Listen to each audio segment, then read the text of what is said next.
नमस्कार साथियों, गणितपुर math classes में आप सभी का स्वागत है।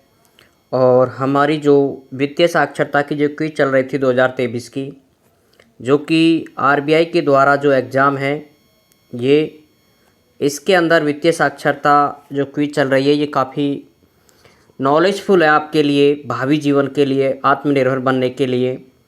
तो ये आरबीआई ने ये पहल की थी कि भाई सब व्यक्ति ज़्यादातर, जैसे अमेरिका है, इंग्लैंड है और फ्रांस है, जर्मनी है, इटली है, सभी देशों के लोग ज़्यादातर आत्मनिर्भर हैं। मतलब वो नौकरी के लिए नहीं भटकते, वो खुद सेल्फ डिपेंड है ज़्यादातर। तो बस वही चीज़ें हमें सिखाने की कोशिश है कि हम अभी से आत्मनिर्भर बनना स्टार्ट करें। ठीक है, तो ये वित्तीय साक्षरता की क्विज है। इसके अंदर आज की जो क्विज का हमारा पहला जो प्रश्न है वो देखें यहाँ पर। किस देश ने छात्रों और परिवार के लिए ऋण माफ़ी योजना की घोषणा की है?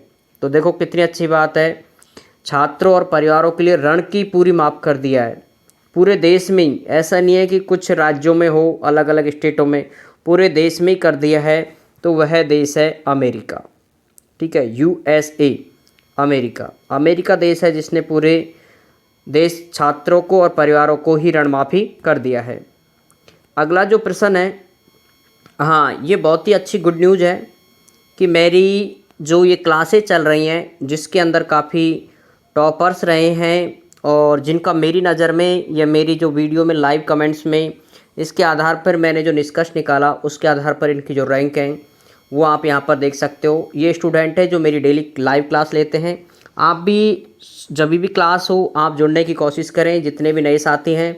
और यदि आप चैनल पर नए हो तो चैनल से आप जुड़ सकते हैं। ठीक है, अब यहाँ पर देखो कुछ है, मैं बता रहा हूँ टॉपर्स जिनका बहुत अच्छा वो रहा है। और इन सब टॉपरों से मैं एक ही चीज़ कहूँगा कि आप बेटा यूपीएससी की तैयारी करो। जो भी आप स्टेट लेवल की जो आपकी जो स्टेट लेवल की जो बेस्ट सर्विस है उसकी आप तैयारी करो। ठीक है, तो ये मेरी क्विज के जो टॉपर हैं उनका नाम मैं यहाँ पर इस प्रकार से है। टॉप इन माय क्लास वित्तीय साक्षरता क्विज 2023, विक्रम सर, गनीपुर। ठीक है, तो इसके जो टॉपर स्टूडेंट है, टॉप 15 का मैं यहाँ पर नाम लिख रहा हूँ। All topper in block level exam.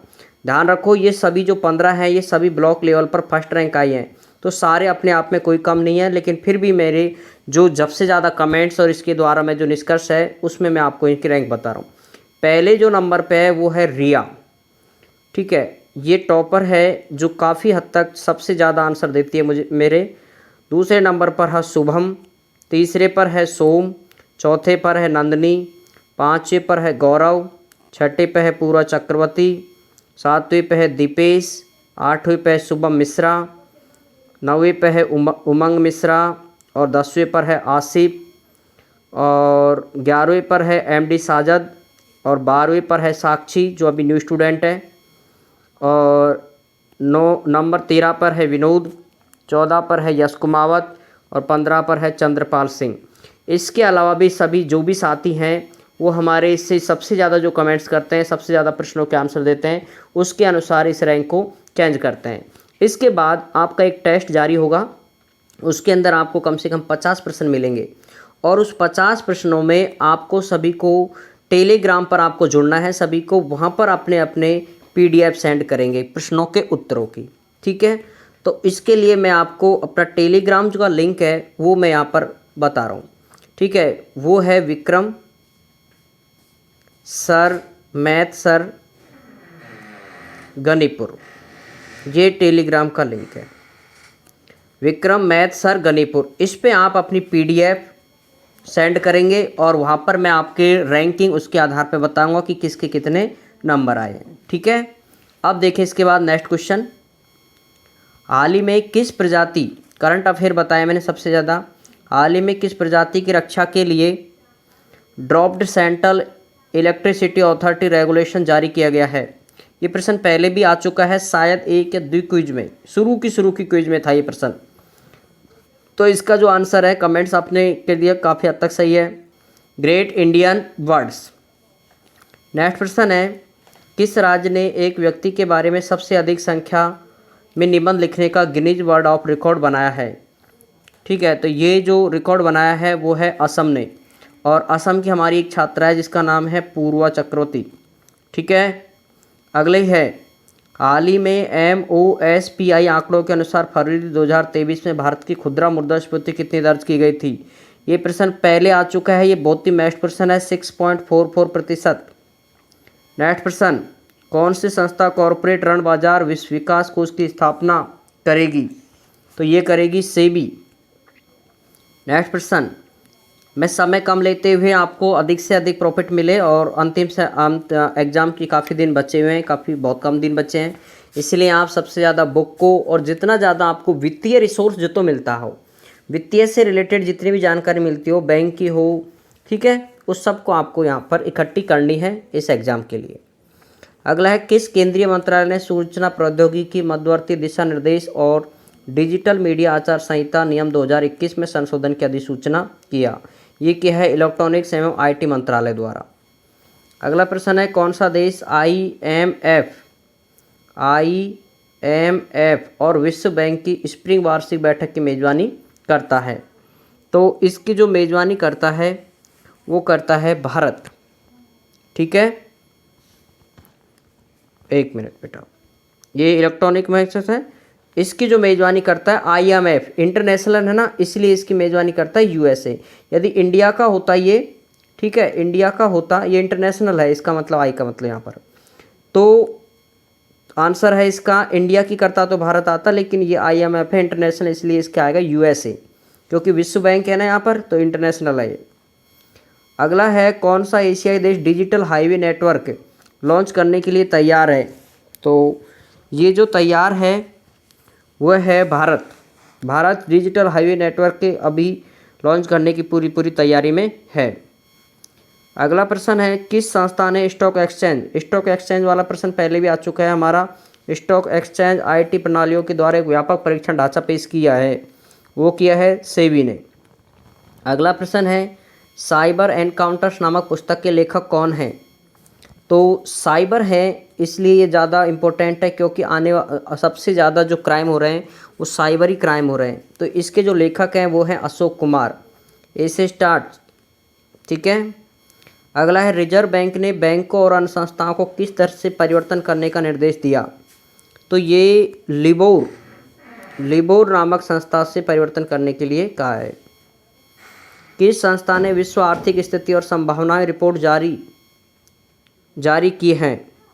विश्व आर्थिक स्थिति, अब ये वित्तीय स्थिति है इसलिए इनको ज़रूरी है इनका ऐसे प्रश्न बताने। तो ये जो की है वो की है संयुक्त UN,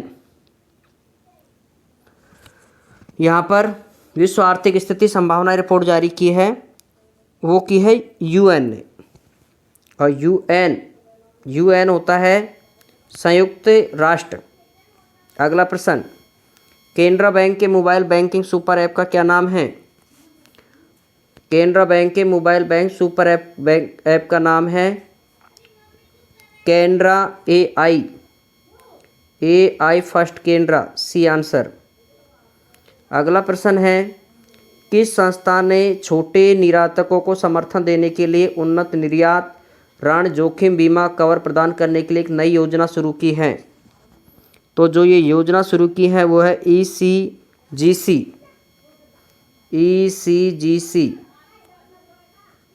अगला जो प्रश्न है, किस एयरलाइन ने दुनिया की पहली 3 बिंदु उतराई प्रणाली की प्रक्रिया की घोषणा की है। कितनी अच्छी बात है, 3 बिंदु उतराई प्रणाली ये की है इंडिगो ने। अगला प्रश्न है, सरकारी आंकड़ों के अनुसार पिछले 5 वर्षों में अनुसूचित वाणिज्य बैंकों द्वारा बट्टे खाते में डाली गई कुल राशि कितनी है। ठीक है, तो ये राशि बतानी है, ये राशि है 10 लाख करोड़ रुपए। अगला है, देश का पहला मैन्युफैक्चरिंग इंडेक्स फंड लॉन्च करने वाला पहला म्यूचुअल फंड कौन सा है। म्यूचुअल फंड का बहुत ऐड देखा होगा आपने टीवी में, तो इसका है नवी म्यूचुअल फंड। अगला प्रश्न है, जुलाई 2022 में भारत की थोक मुद्रास्फीति क्या है। ध्यान रखना, मुद्रास्फीति की जो रिपोर्ट देती है IMF देती है। ठीक है, तो ये जो वो है 13.93। 11वां प्रश्न है, नेक्स्ट प्रश्न है, 2000 रुपये तक के लेन देन के लिए यूपीआई पर रुपए क्रेडिट कार्ड के उपयोग में कितना शुल्क लगाया गया है।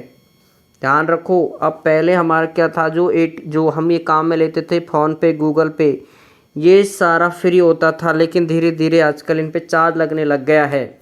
वैसे तो इसका आंसर कोई नहीं है, ठीक है, यहाँ पर तो, पर आपको पता है कोई भी रिचार्ज करते हैं आप तो उस पर पेटीएम, ध्यान रखो, पेटीएम भी अपना पे करता है। जैसे आपने 239 का रिचार्ज किया तो 1.10 पैसे या कुछ ऐसे रिचार्ज वो करता है चार्ज, पेटीएम भी करता है और फ़ोनपे भी करता है, ठीक है।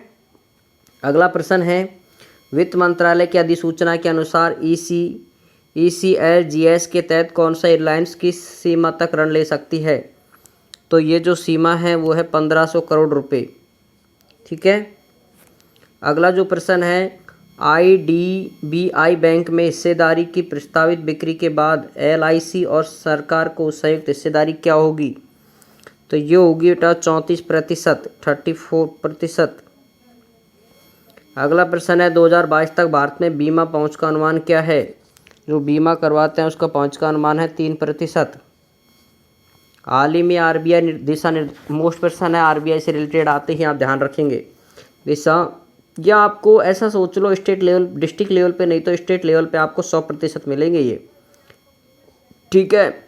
और कुछ स्टूडेंटों का था कि सर फर्स्ट सेकंड सिर्फ फर्स्ट वाले ही स्टेट लेवल पे जाते हैं क्या। नहीं बेटा, फर्स्ट, सेकंड और थर्ड, ये तीनों लेवल के जो भी स्टूडेंट होंगे डिस्ट्रिक्ट लेवल पर, वो सभी कहाँ जाएंगे, स्टेट लेवल पर, ठीक है। तो इसका जो आंसर है वो है हाल ही में 300 करोड़ रुपए, ठीक है। अगला प्रश्न है, वित्तीय उत्पाद और सेवाओं में नवाचार के लिए किस भुगतान बैंक ने रिजर्व बैंक ऑफ इनोवेशन के साथ साझेदारी की है। तो ये जो साझेदारी की है वो की है इंडिया पोस्ट पेमेंट बैंक के साथ, इंडिया पोस्ट पेमेंट बैंक। अगला प्रश्न है, किस स्टॉक एक्सचेंज ने अपने प्लेटफॉर्म पर इलेक्ट्रॉनिक गोल्ड रसीद ECR, ठीक है, इलेक्ट्रॉनिक गोल्ड रसीद लॉन्च किया है। तो ये किया है बॉम्बे स्टॉक एक्सचेंज ने, बॉम्बे स्टॉक एक्सचेंज। अगला है, किस सार्वजनिक क्षेत्र के बैंक ने प्रोजेक्ट वेव के तहत नई डिजिटल ग्राहक अनुभव पहल शुरू की थी। प्रोजेक्ट वेव, इस प्रश्न को मैं आपको नेक्स्ट वीडियो में बताऊंगा, इसका आप आंसर मुझे कमेंट्स करें, ठीक है। इस बैंक का प्रश्न ध्यान रखें, किस सार्वजनिक बैंक में प्रोजेक्ट वेव के तहत डिजिटल ग्राहक अनुभव, जो आपका टॉपिक है उसमें आपको इस बैंक का नाम बताना है। अगला प्रश्न है, कौन सी कंपनी आत्मनिर्भर भारत SRI फंड की निवेश के प्रबंधक हैं। इसके जो प्रबंधक हैं वो हैं SBI कैंप वेंचर्स। अगला प्रश्न है, भारत सरकार अपनी 1.55% हिस्सेदारी बेचने के बाद किस निजी क्षेत्र के ऋणदाता से बाहर निकलने के लिए तैयार है। तो वो है एक्सिस बैंक। ध्यान रखना, भारत सरकार अपनी 1.55% हिस्सेदारी बेचने के बाद किस निजी बैंक के ऋणदाताओं से बाहर निकलने की तैयारी में है, एक्सिस बैंक से। अगला प्रश्न है, वर्ल्ड लाइन जिसने हाल ही में NPCL के साथ साझेदारी की है किस देश में स्थित है। वो देश में है फ्रांस में, ठीक है दोस्तों। तो आज की हमारी जो क्विज है वो यहीं पर समाप्त होती है, और ये जितने भी प्रश्न हैं आपके वो काफ़ी महत्वपूर्ण हैं, और आपके जो भी इम्पोर्टेंट मुझे लगेंगे और भी, वो मैं आपकी क्विज डालता रहूँगा। ऐसा नहीं है कि सर कितनी क्विज डालोगे, बेटा क्विज आपकी लगभग एंड हो चुकी है, आप इन्हें बार बार रिवीजन करें अच्छे से, और बुक की हेल्प से बुक को पढ़ें सबसे ज़्यादा, ठीक है, और इनको भी आप देखें और साथ में बुक को ज़रूर पढ़ें। इसके अलावा जितने भी आपको खुद को ऐसा लगता है कि यार ये टॉपिक भी पढ़ना चाहिए, वो भी आप आराम से रिसर्च गूगल से करके या फिर बुक से करके, कैसे भी करके आप उन प्रश्नों को पढ़ें, ठीक है। हमारा जो टारगेट है वो तो कोशिश हमारी रहेगी। बाकी देखो एग्ज़ाम है, एग्ज़ाम में कंपटीशन में आपको पता है किसी भी तरीके के प्रश्न आ सकते हैं। यह कोई ज़रूरी नहीं होता कि आपको पूरा 100% ही इन क्विज के द्वारा मिल जाए, ठीक है। तो लेकिन फिर भी आप ये है कि इनमें मैंने काफ़ी हद तक पूरे बताने की कोशिश की है, और सभी के लिए बेस्ट ऑफ लक, सभी की सेहत अच्छी रहे, ठीक है। और मेरा 10वीं का जो बैच चल रहा है वो बिल्कुल फ्री चल रहा है। यदि आप मैथ की क्लासें लेना चाहते हो 10वीं की, तो मॉर्निंग में 7 बजे लाइव क्लास रहती हैं, जिसमें आपको पूरे एग्जाम्पल, पूरे क्वेश्चंस आपको मिलेंगे, ठीक है। जय हिंद, जय भारत दोस्तों, फिर मिलते हैं आपको नेक्स्ट।